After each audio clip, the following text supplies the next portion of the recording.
आज का ये कार्यक्रम और भी महत्वपूर्ण इसलिए है कि कोयला विभाग ने आज का दिन चुना है।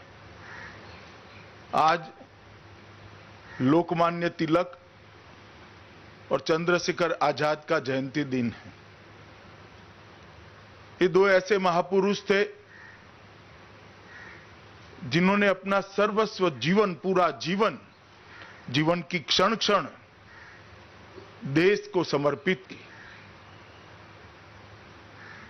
आजादी के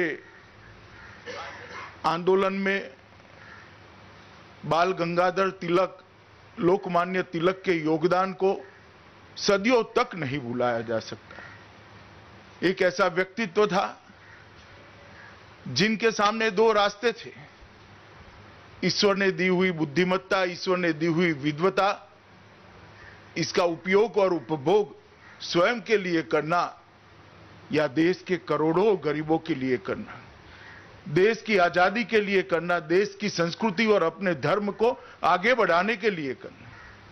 और उन्होंने बड़ा कठिन रास्ता चुना कि इस देश को आजाद करने के लिए पूरा जीवन समर्पित करें। इतनी विद्वता, इतनी बुद्धिमत्ता, इतनी चातुर्यता होने के बावजूद स्वयं के लिए कुछ करे बगैर भारत के जन जन के अंदर स्वतंत्रता की भावना को जागृत करना, इसको सुदृढ़ करना और उसको एक आंदोलन का स्वरूप देने में बाल गंगाधर तिलक, लोकमान्य तिलक का बहुत बड़ा योगदान रहा। स्वतंत्रता के लिए उन्होंने दिया हुआ मंत्र, आजादी मेरा जन्मसिद्ध अधिकार है, वो मंत्र आज भी भारत के युवाओं को प्रेरित करता है। और मैं मानता हूं कि उन्होंने जो शुरुआतें की, चाहे गणेश उत्सव की शुरुआत की है, चाहे लोगों को साक्षर बनाने की शुरुआत की है, चाहे संस्कृति को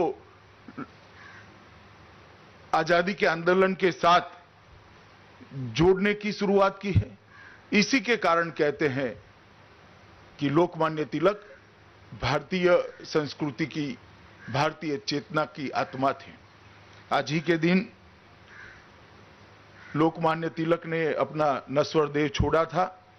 मैं आज हम सब की ओर से तिलक महाराज को द्रवित हृदय के साथ श्रद्धांजलि भी देता हूं और उनकी पुण्य स्मृति को सालों तक देश संभाल रखे और करोड़ों करोड़ों युवा प्रेरणा ले, इस प्रकार के हम उनके विचारों को आगे बढ़ाए, ऐसी आशा भी रखता हूं। चंद्रशेखर आजाद भी भारत माता का वो सपूत जो कभी न झुका न कभी झुकने का विचार किया। अंग्रेजों के खिलाफ सशस्त्र क्रांति का जो धड़ा था, जो एक अलग विचारधारा थी सशस्त्र क्रांति कर भारत को आजाद कराने की, उसका इतिहास चंद्रशेखर आजाद के नाम के बगैर लिखा नहीं जा सकता। कई सारे युवाओं को उन्होंने प्रेरणा दी, एक अलग दल बनाया और उसी दल ने भारत की आत्मा को झंझोड़ने का काम किया।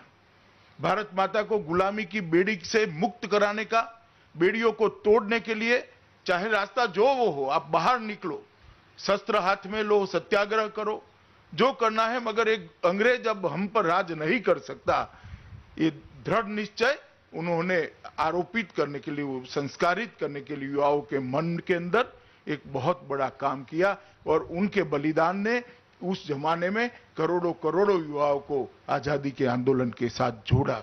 निर्भीक, दृढ़ निश्चयी और बहुत अच्छे साहित्यकार चंद्रशेखर आजाद को भी मैं आज प्रणाम कर कर विनम्रता से श्रद्धांजलि देना चाहता हूं। और मैं श्री प्रहलाद भाई को निवेदन भी करना चाहता हूं कि आज जितने भी वनों का आप उपवनों की शुरुआत कर रहे हैं, वो सभी को चंद्रशेखर आजाद और लोकमान्य तिलक के नाम के साथ जोड़ना चाहिए। तिलक जयंती और चंद्रशेखर आजाद की जयंती, दोनों मैं मानता हूं कि हमारे लिए, एक कोयला विभाग के लिए भी लंबे समय तक इसको आगे ले जाने के लिए बहुत फायदा कराएगी। आज कोयला मंत्रालय और उसके अधीन सारे पीएसयू देश भर के अंदर लगभग 150 स्थानों पर 6 लाख से ज्यादा वृक्ष उनका आरोपण कर पर्यावरण की सेवा में एक बहुत बड़ा अभियान करा है। मैं सभी कोयला मंत्रालय के कर्मचारियों को, अधिकारियों को और कोयला मंत्री जी को, उनकी पूरी टीम को बहुत बहुत शुभकामनाएं देना चाहता हूं।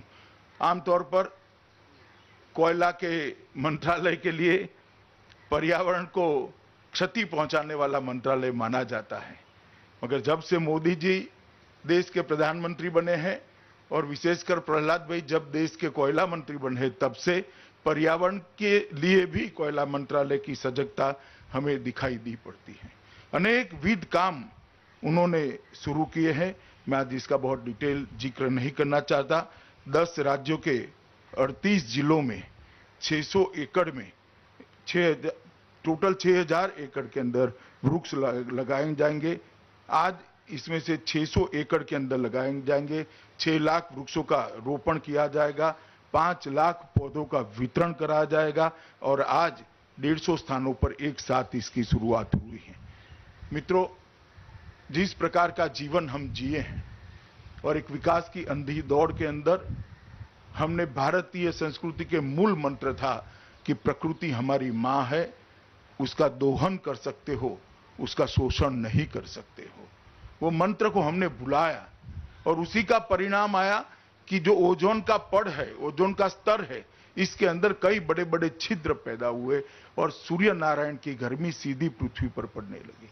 इसके कारण पृथ्वी का तापमान भी बढ़ा है, जलवायु पर इसकी गंभीर असर उत्पन्न हुई है और जलवायु परिवर्तन से आज पूरी दुनिया डरी हुई है।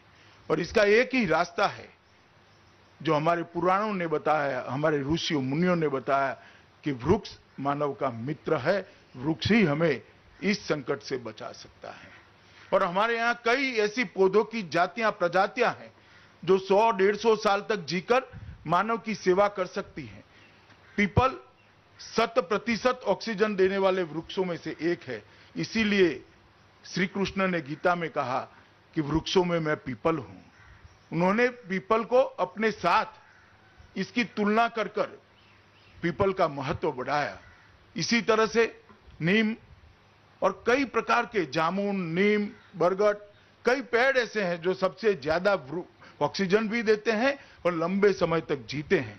मेरा आग्रह है कोयला मंत्रालय से कि आप जब भी वृक्षों का चयन करें, इस प्रकार के प्राकृतिक परंपरागत वृक्षों का चयन करिए जिनका आयुष्य बहुत लंबा है।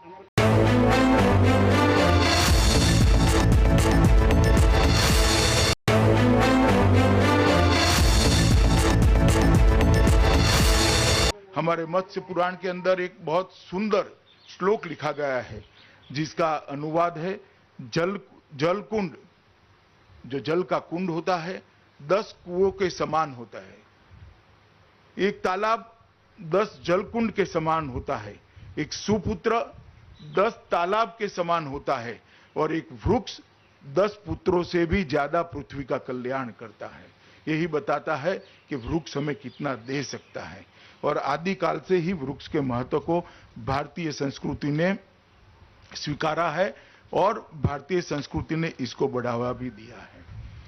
मैं मानता हूं आज का कार्यक्रम सिर्फ ये सीजनल कार्यक्रम न बने, पूरे कोयला मंत्रालय के हर नीचे के नीचे कर्मचारी का संस्कार इससे बने कि हमारे दायित्व देश के पर्यावरण को, दुनिया के पर्यावरण को संभालना भी है।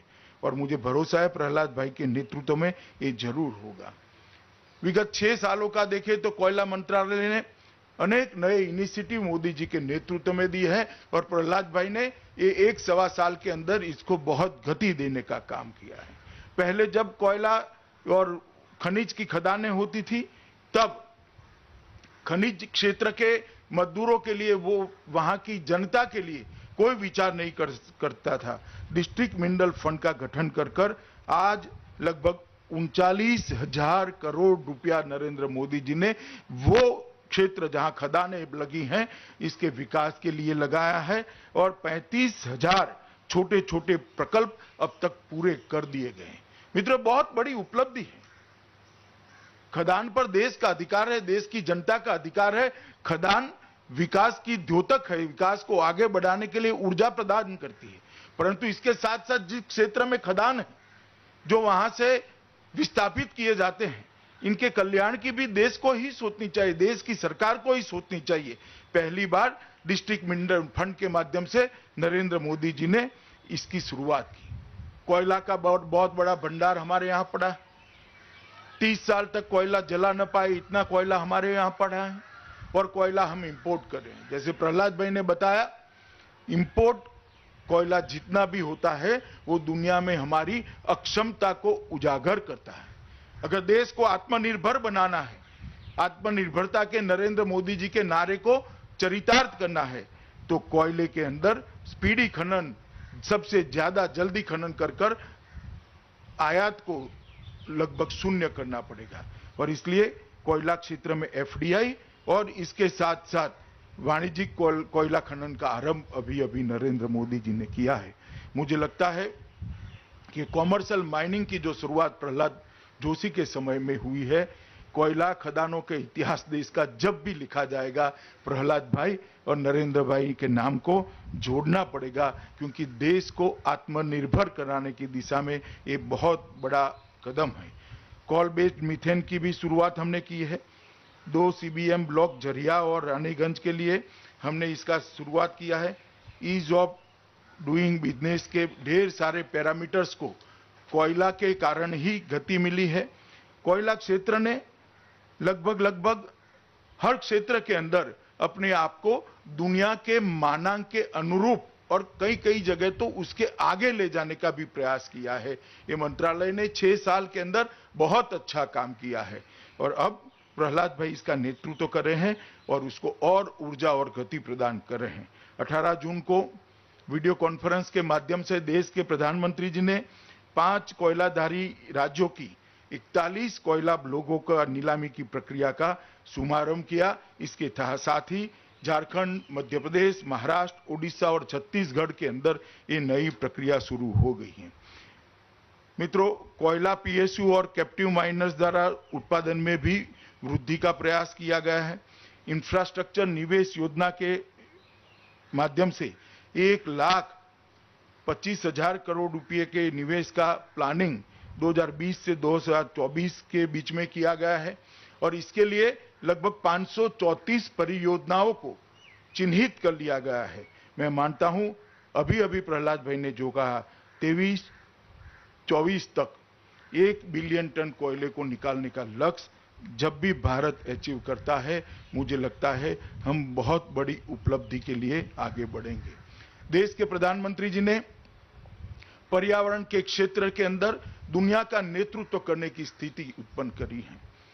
8 करोड़ घरों के अंदर धुआं दूर कर लकड़ियां और टहनियां और कंडे जलाकर जो माताएं बहनें रसोई करती थी, उनके स्वास्थ्य का तो नुकसान होता ही था, परंतु साथ में कार्बन डाइऑक्साइड का उत्सर्जन भी होता था।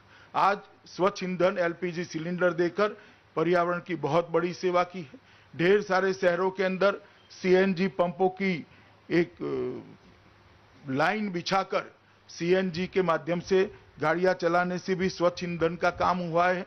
सौर ऊर्जा के लिए देश में भारत नेतृत्व करे, इस प्रकार की व्यवस्था खड़ी की है। गुड़गांव में इसका इंटरनेशनल सेंटर भी बना है और मुझे भरोसा है कि कुछ ही सालों के अंदर देश दुनिया में सौर ऊर्जा के क्षेत्र में सबसे बड़ा उत्पादन करने वाले देशों में से एक होगा। इस प्रकार से जो पेरिस के अंदर कॉन्फ्रेंस हुई थी, उसमें मोदी जी की फॉर्मूला को पूरी दुनिया ने स्वीकार कर एक प्रकार से पर्यावरण के क्षेत्र में भारत को मान्यता दी है। आज लगभग 6 लाख वृक्षों का वृक्षारोपण होने जा रहा है। तिलक महाराज और चंद्रशेखर आजाद के स्मृति में वो किया जाएगा। इसका मुझे विशेष आनंद है। मंत्रालय और विशेषकर इस मंत्रालय के मंत्री श्री प्रहलाद भाई और नीचे तक उनकी पूरी टीम को इस मौके पर मैं बहुत बहुत बधाई देना चाहता हूं और आशा करता हूं कि पर्यावरण को स्वच्छ रखने का एक कोयला मंत्रालय का अभियान द्रुत गति से स्पीड के साथ आगे बढ़ता रहेगा। मेरी आप सबको बहुत बहुत शुभकामनाएं और इस शुभ कार्य के अंदर मुझे शामिल करने के लिए मैं मंत्री जी और सचिव कोयला दोनों का मैं हृदय से धन्यवाद कर मेरी बात को समाप्त करता हूं।